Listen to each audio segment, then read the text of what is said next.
MP3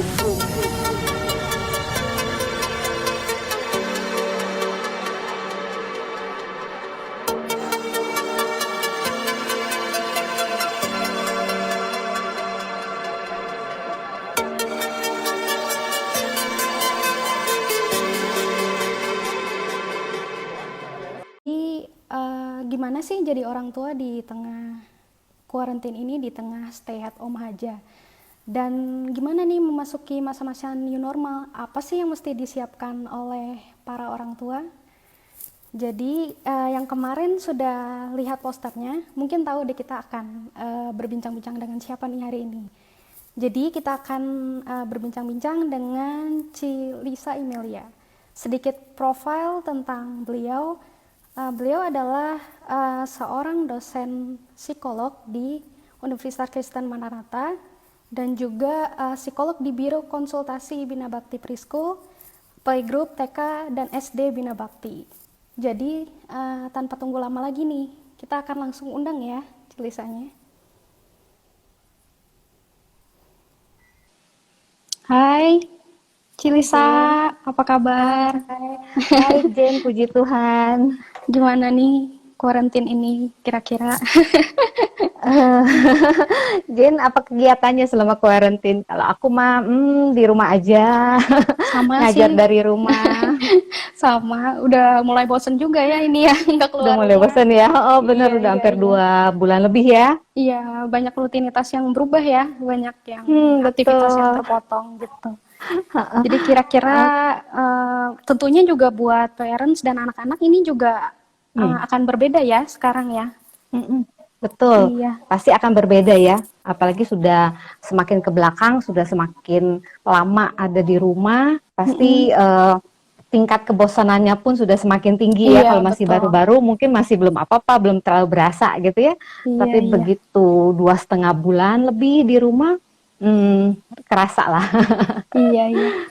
Kalau misalnya nih sebagai orang tua, apa dan bagaimana sih peranannya gitu selama masa-masa stay at home ini? Hmm. Eh, Sepertinya untuk orang tua, untuk masa-masa karantin ini, orang tua itu harus jadi orang tua yang pembelajar, yang pertama. Mm-mm. Orang tua pembelajar dan orang tua yang mengajar.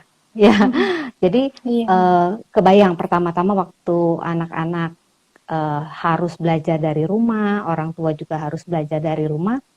eh, Kalau orang tua tidak mau beradaptasi, nggak mau belajar, rasanya susah gitu ya. Karena Iya, betul. mereka pertama harus mau belajar tentang teknologi. Tadinya nggak pernah tahu gimana ya harus buka Google Classroom misalnya gitu ya. Mm-mm. Karena tiba-tiba anaknya harus belajar dari rumah, mau nggak mau orang tua mesti belajar tuh. Cara buka Iya. Google Classroom, terus cara posting hasil kerjaan anak-anak di Google Classroom, bahkan mungkin awal-awal tuh cara pakai Zoom gimana gitu kan mereka harus belajar. Jadi pertama memang orang tua harus jadi orang tua pembelajar di masa karantin ini. Kemudian belajar juga karena waktunya lama di rumah bersama anak-anak gitu ya. Jadi mau tidak mau juga mesti belajar bagaimana eh, beradaptasi dengan anak-anak. Kalau dulu kan mungkin dengan orang tua kerja, anak-anak sekolah, masa ketemu dengan anak-anaknya tuh nggak terlalu lama. Ini 24 jam orang tua bersama dengan anak-anak gitu ya di dalam rumah. Jadi mungkin harus belajar juga untuk belajar lebih sabar menghadapi anak-anak gitu ya. Jadi memang masa-masa karantin ini adalah masa orang tua harus belajar. Entah belajar teknologi, juga belajar tentang mengendalikan diri ya dalam arti Mm-mm. mengendalikan emosi mungkin gitu ya. Belajar juga untuk menjadi guru buat anak-anaknya yang dulunya nggak pernah ngajarin, sekarang harus ngajarin, kadang-kadang mesti buka lagi, gimana sih rumusnya apa gitu, jadi mesti belajar lagi gitu ya, dan mungkin harus belajar juga untuk beradaptasi dengan hal-hal yang baru, ya hal-hal baru dalam arti kalau misalnya kita keluar, kita mesti belajar gimana sih cara keluar dari rumah misalnya gitu ya, belanja dengan cara-cara yang baru, seperti itu. Betul. Itu pertama harus jadi orang tua pembelajar. Yang kedua harus jadi orang tua yang mengajar, mengajarkan anak-anak dan terutama mengajar di sini mungkin harus jadi orang tua yang memberi teladan. Karena anak-anak lihat kita 24 jam gitu loh. Apapun yang kita lakukan tuh mereka lihat gitu. Dan itu pembelajaran yang paling baik buat anak-anak dengan mereka melihat. Jadi kalau kita Jadi lakukan hal contoh yang ya. tidak baik, kalau kita lakukan hal yang tidak baik, itu yang dia lihat. Kalau kita lakukan Iya, hal yang betul. baik, itu juga yang mereka pelajari gitu. Jadi harus menjadi teladan buat anak-anak di masa-masa karantina ini. Gitu, Jin. Terus nih kira-kira kan anak-anak di rumah terus nih, nggak bisa Mm-mm, keluar. Padahal ini mungkin betul. masanya sudah selesai sekolah juga ya, jadi udah mulai masuk masa Mm-mm, liburan nih, tapi nggak bisa kemana-mana nih. Udah mm-mm. terlalu lama nih di rumah. Kira-kira gimana sih ngatasin misalnya anak-anak tuh udah jenuh, udah bosen gitu di rumah. Gimana nih Cilisa? Eh, Kalau saya sih karena karena memang ada di rumah selalu, jadi mau tidak mau untuk anak-anak kita mesti carikan aktivitas supaya mereka juga tidak bosan gitu ya dengan ada di rumah. Aktivitasnya mau nggak mau dengan memanfaatkan apa yang ada di rumah, Jin. Jadi misalnya anak-anak tuh ada yang jadi senang masak, anakku gitu ya. Mau tidak mau harus difasilitasi gitu dia Iya, untuk iya. mengisi waktu dengan memasak. Kadang mengisi waktu dengan olahraga, sama papinya suka suka berolahraga gitu. Itu mesti kita fasilitasi, dalam arti ya kadang-kadang mau nggak mau mesti main olahraga bareng, masak bareng, jadinya gitu ya. Kadang-kadang melakukan berkebun bareng gitu. Jadi ya mengisi waktu dengan hal-hal yang ada di sekitaran rumah gitu. Iya. Jadi kalau nggak mereka juga bosen, kita juga bosen gitu. Dan ya harus memanfaatkan apa yang ada di rumah. Jadi orang tuanya memang harus kreatif. Kadang-kadang males gitu ya, dalam arti aduh kalau dia masak nanti maminya yang mesti cuci piring, nanti maminya yang mesti beberes dapur gitu. Tapi kalau nggak dikasih kesempatan, dia bengong daripada dia main gadget terus gitu ya. Jadi mau Iya, nggak mau betul. oke, dikasih kesempatan walaupun gitu. Jadi mau tidak mau Lebih repot harus ya. lebih repot maminya. Tapi kalau enggak juga mereka juga kesian gitu ya kalau tidak Iya, difasilitasi gitu. betul. Jadi memang mau tidak mau orang tuanya harus kreatif, harus memberikan banyak aktivitas kepada anak-anak, dan bukan anak yang beraktivitas, kita juga mesti bareng melakukan itu bareng dengan anak-anak, karena kalau mereka dibilang udah masak sendiri, udah berkebun sendiri, mereka juga nggak mau gitu. Iya, Jadi mau nggak mau kita juga mesti turun ngajarin, bantuin gitu ya, mentutor anak-anak iya. ini supaya mereka juga punya aktivitas tambahan gitu. Untuk orang tua nih sekarang juga harus kreatif ya, cari apa lagi Nah, nih yang betul, baru betul, gitu. bener banget. Jadi kreatif dan inovatif itu bukan cuma Iya, orang tua iya. aja, tapi menurut saya Semua. semua orang. Untuk saat ini kita harus mulai kreatif dan inovatif karena dengan perekonomian semakin sulit seperti sekarang, mau tidak mau ya kita harus pikir lebih keras. Kita Iya, mau betul. ngapain nih? Iya. Setelah ini mau ngapain? Apa yang bisa kita manfaatkan untuk bisa kita jual, misalnya gitu ya? Untuk apa yang kita bisa manfaatkan untuk kita bisa menciptakan inovasi-inovasi baru, sehingga pada saat nanti kalau masa ini selesai pun kita udah punya cadangan-cadangan kegiatan, cadangan-cadangan usaha lain yang selama ini sempat terhenti gitu, Oke. Jen. Ini Kreatif sebelum dan lanjut ke inovatif. kreatif dan inovatif ya. Mm-mm. Untuk Betul. keduanya ya tentunya ya. Iya, benar. Ini sebelum ke pertanyaan berikutnya, Mm-mm. bagi orang tua atau para saudara-saudara yang misalnya mau tanya nih, bisa langsung di komen aja ya. Nanti kita akan bacakan pertanyaan-pertanyaannya dan nanti Cilisa akan menjawab. Tuh, pertanyaan yang selanjutnya nih, kan akan ada new normal ya. Kehidupan akan ada tatanan kehidupan Betul, baru nih. betul. Kira-kira pendapatnya gimana nih Cilisa sendiri tentang new normal? New normal, tatanan kenormalan baru gitu ya. Menurut saya tatanan kenormalan baru ini adalah salah satu proses untuk kita bisa beradaptasi dengan situasi ini. Jadi kalau kita bisa beradaptasi, kita bisa mengikuti prosedur-prosedur yang diharapkan gitu ya, kita bisa melewati ini. Tapi begitu kita tidak bisa mengikuti tataran kenormalan baru ini, pasti kita akan terlindas gitu ya. Jadi untuk melewati pandemi ini, menurut saya ini tuh seperti pandemi ini tuh seperti seleksi alam. Tuh seleksi alam, kalau kita bisa beradaptasi, kita bisa tanggap dengan situasi ini secara cepat gitu ya. Kemudian kita juga bisa mulai melihat peluang yang ada gitu ya. Pasti kita akan bisa ikut dalam pergolakan sekarang. Tapi kalau misalnya kita tidak ikut dalam perubahan itu, kita akan terlindas gitu. Jadi ini adalah suatu proses untuk kita bisa beradaptasi dengan situasi baru yang sedang terjadi saat ini gitu. Iya, jadi sebenarnya Gitu, kuarantin Jen. ini juga latihannya ya. Jadi sebelum Betul, nanti ada betul. masa new normal yang kita akan normal lagi, tapi mungkin ada suatu yang ditambahkan, mungkin ada yang mulai jaga kebersihan dan segala Hmm. macam. Itu mungkin akan Hmm. lebih apa ya, kompleks ya, gitu. Dan Jadi ini latihan adalah dulu gitu. latihannya, benar, Iya. Jen.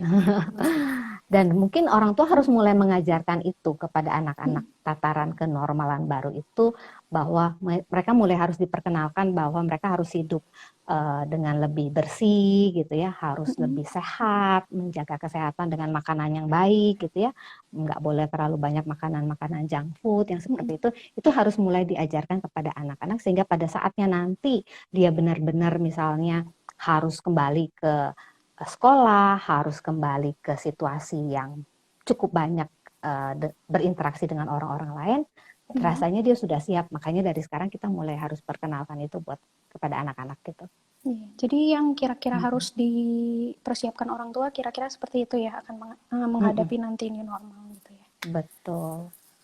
Tapi kan ini new normal sekarang sudah mulai kayak banyak digital ya. Kita aja meeting biasanya lewat Zoom gitu, atau biasanya kita ke gereja lewat YouTube nih sekarang gitu. Kan anak-anak juga sekolah udah mulai dari ini mulai pakai Google gitu ya, Google Class, yang nggak usah harus ke kelas tapi udah bisa ikut gitu sekarang. Jadi gimana nih kira-kira semuanya tuh sekarang serba digital, anak-anak mau nggak mau dipaksa ke teknologi nih. Tapi di satu sisi orang tua mungkin banyak keresahannya gitu, karena sekarang mudah dijangkau, internetnya juga kadang kontrolnya juga agak susah ya gitu. Dan gimana nih kira-kira takut kecanduan gadget juga gitu. Kira-kira gimana menghadapinya? Sebenarnya kalau masalah gadget atau masalah teknologi itu sesuatu yang tidak bisa kita hindari, gitu ya. Saya yakin kalau kita mau bahas new normal nantinya seperti apa tuh pasti akan sangat panjang gitu ya. Bahwa anak-anak harus mulai belajar beradaptasi dengan teknologi-teknologi. Bahkan mereka kadang lebih pintar dari orang-orang dewasa pada umumnya. Mereka belajar dengan cepat, mereka searching gitu ya. Dan bagi mereka itu sesuatu yang sudah lumrah. Jadi memang tidak bisa kita batasi, kan nggak boleh gitu pakai gadget, nggak boleh. Nah mungkin yang mesti diajarkan kepada mereka bagaimana membagi waktu dengan benar supaya ada waktu, tetap punya kualitas waktu. Pertama untuk berinteraksi secara langsung dengan orang-orang baik keluarga, orang tua, saudara gitu ya, dengan teman, masih tetap punya waktu untuk interaksi secara langsung. Masih punya waktu, harus punya waktu harus punya waktu untuk berinteraksi dengan Tuhan, yang mencari mendekatkan diri dengan Tuhan itu harus. Baru setelah itu mereka boleh memanfaatkan teknologi itu gitu ya, entah untuk belajar ya, entah untuk misalnya ada beberapa untuk main games gitu ya, untuk nonton YouTube misalnya gitu.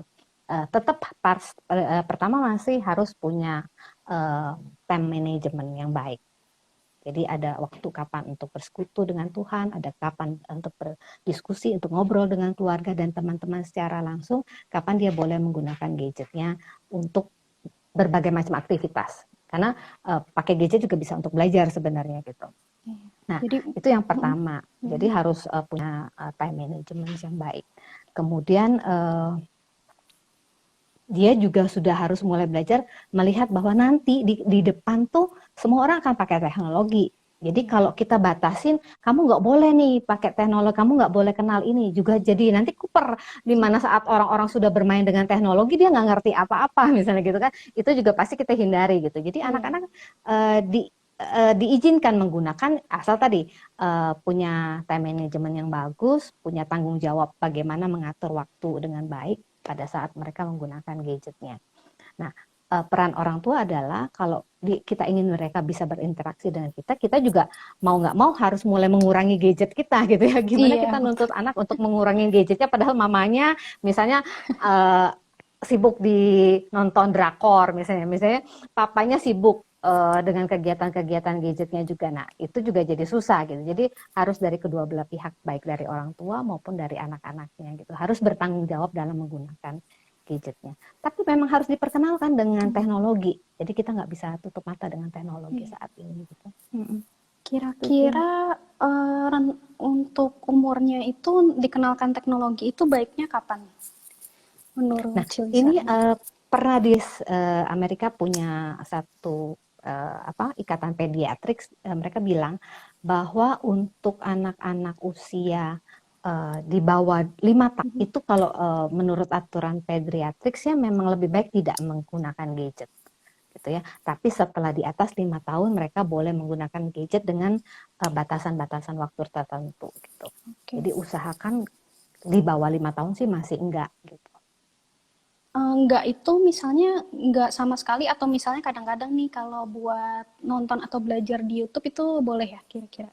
Maksudnya Kalau masuk aturan oke dari atau enggak? pediatriknya sama sekali enggak. Oh sama sekali enggak. American Pediatric bilang sama sekali enggak menggunakan gadget karena 5 tahun pertama itu adalah masa golden age-nya seorang anak gitu ya. Jadi kalau memang lebih baik bisa berinteraksi dengan manusia dalam arti dengan orang tua lebih banyak waktu itu jauh lebih baik. Nah setelah itu setelah dia di atas 5 tahun gitu ya baru mulai diperkenalkan dengan jam-jam yang cukup terbatas gitu.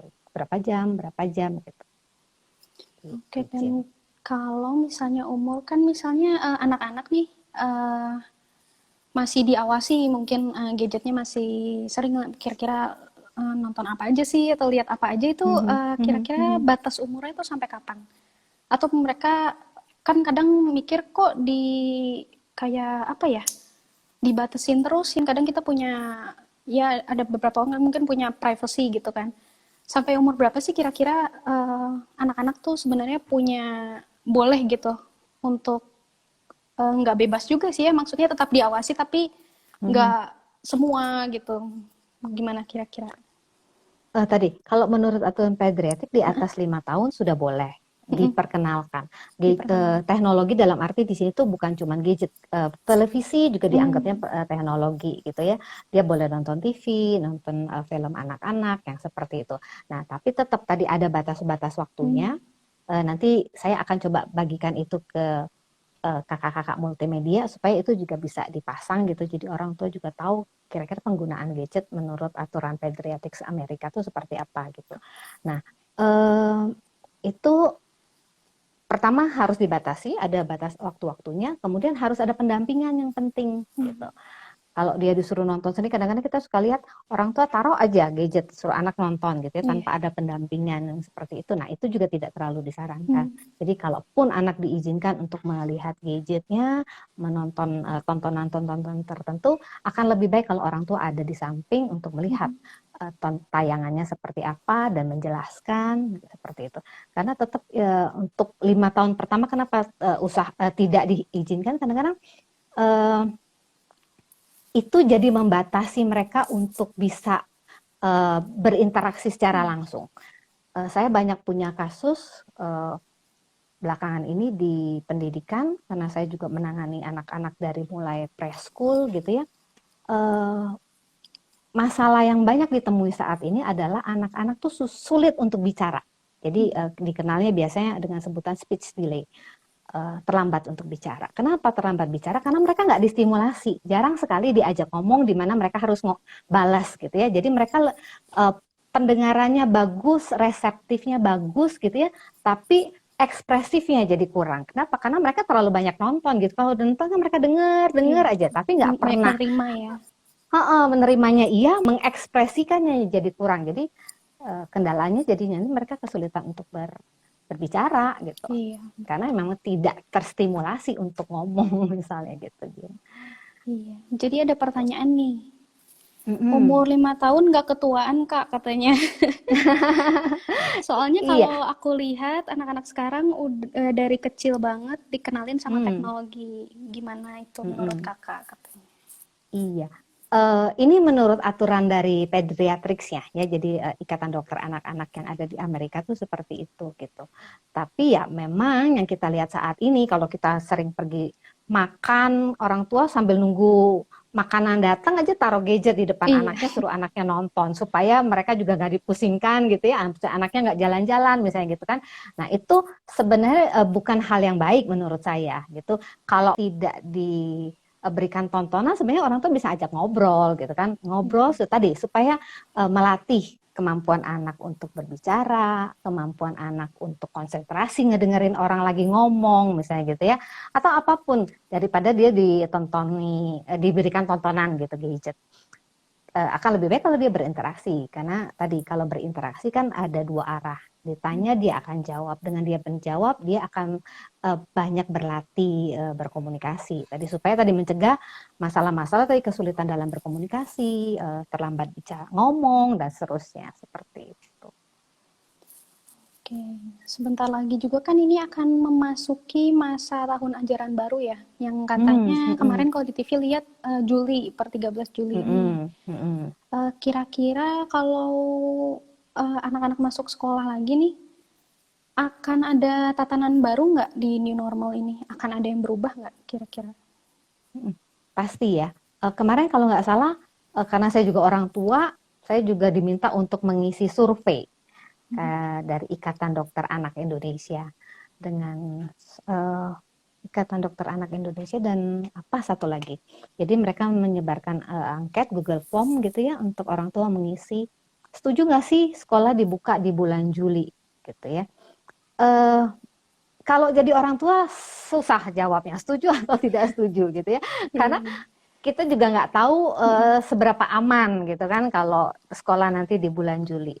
Tapi ya kita percaya bahwa satu, eh, pemerintah akan memberikan keputusan pasti yang terbaik gitu. Setelah mereka lakukan survei, setelah mereka lakukan penelaahan sampai akhirnya kalaupun sekolah dibuka di bulan Juli, pasti ada tatan kenormalan baru yang harus dipenuhi gitu. Salah satunya mungkin tadi sebelum masuk harus cuci tangan misalnya gitu. Kemudian kedua, eh, katanya juga baru dengar-dengar, sekolahnya akan di shift, dalam arti tidak akan satu kelas full gitu ya. Mungkin hari apa akan diberlakukan nomor absen berapa sampai absen berapa dulu yang masuk, karena kalau terlalu penuh juga kan terkait dengan masalah jarak gitu kan, Iya. kita tetap harus ada jarak, social distancingnya tetap harus ada gitu. Nah, mungkin ya tadi harus di shift supaya satu kelas itu tidak terlalu penuh gitu ya. Harus cuci tangan, harus jaga kebersihan gitu ya. Harus tetap pakai masker gitu. Bahkan ya mungkin nanti ada protokol-protokol baru yang diharuskan oleh pemerintah gitu ya. Misalnya sekolah harus menyediakan sabun. Nah, misalnya gitu ya, ada sekolah-sekolah mungkin biasanya cuma ada air, wastafel, tapi nggak ada sabun. Sabun tetap harus disediakan. Harus ada hand sanitizer misalnya gitu. Nah, ada hal-hal yang memang harus dipersiapkan sebelum benar-benar anak diizinkan untuk bisa masuk sekolah lagi gitu. Iya. Ini ada pertanyaan lagi nih, Cilisa. Mhm. Usia berapa anak boleh punya HP sendiri? Hmm. Hmm. Punya HP sendiri. Kalau saya ditanya pribadi anak punya HP sendiri itu usia berapa?